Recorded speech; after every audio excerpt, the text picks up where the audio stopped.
Job chapter 7. मनशाचें जिवीत ह्या संवसारांत एक बारादीक कशें न्हय, आनी ताचे दीस कश्टवतल्या वावराड्याचे कशें न्हय. गुलाम सावळेक आशेता आनी वावराडी आपल्या दिसवड्याचें चिंता.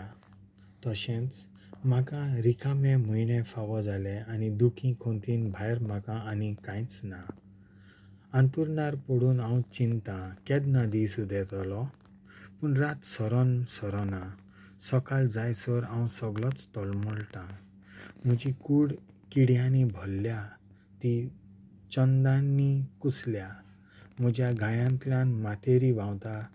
विणप्याचे सुटा गाडये परस म्हजे दीस बेगीन धांवले आनी बोरमासो दोरिनासतना ते सरले.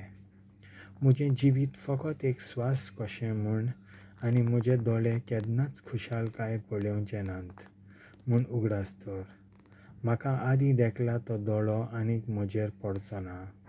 तुजे दोळे म्हजे वाटेन पोत्ततले, पूण थंय हांव आसचो ना.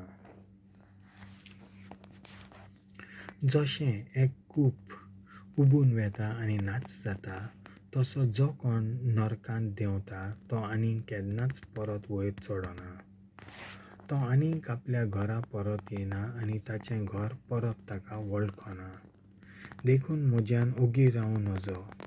मन म्हूण अजापूच ना.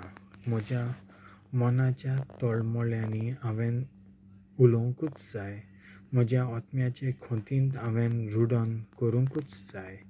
कित्याक तूं म्हजेर दोळो दवरताय आनी म्हाका राखूनच आसाय. हांव दर्या कितें, वो दर्यांतलो राखोस काय? म्हजी बाज म्हाका बुजवण दितली.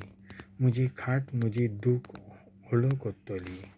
अशें हांव म्हणून जाल्यार तूं म्हाका सपनांनी भेंगडायताय आनी दिसण्यांनी म्हाका कडकडयताय.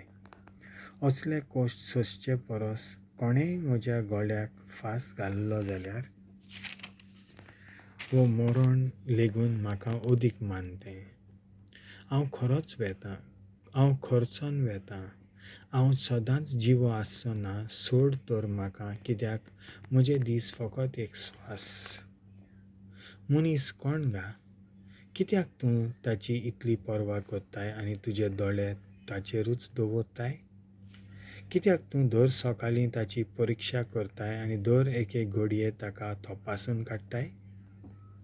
केन्नाच तूं म्हजे वेले तुजे दोळे काडचो नाय. म्हजी थिंपी तरी गिलून घेवंक दिवचो नाय. मनशांक थांबो नासतना तुज्या दोळ्या मुखार दवरताय तो तूं. हांवें पातक केलां जाल्यारूय तुका कितें वायट केलां? म्हाकाच मन कित्याक मोखताय? कित्याक म्हाका तुजेर एक भार म्हूण दवरताय? म्हजें पातक सोंसूंकूच जायना तुज्यान? म्हजे चुकीचेर दोळे धांपूंक जायना? रोखडोच हांव जमनींत पडून उरतलों तेदना तूं म्हाका सोडूंक इएतoloi, पूण हांव आनीक आसचो ना.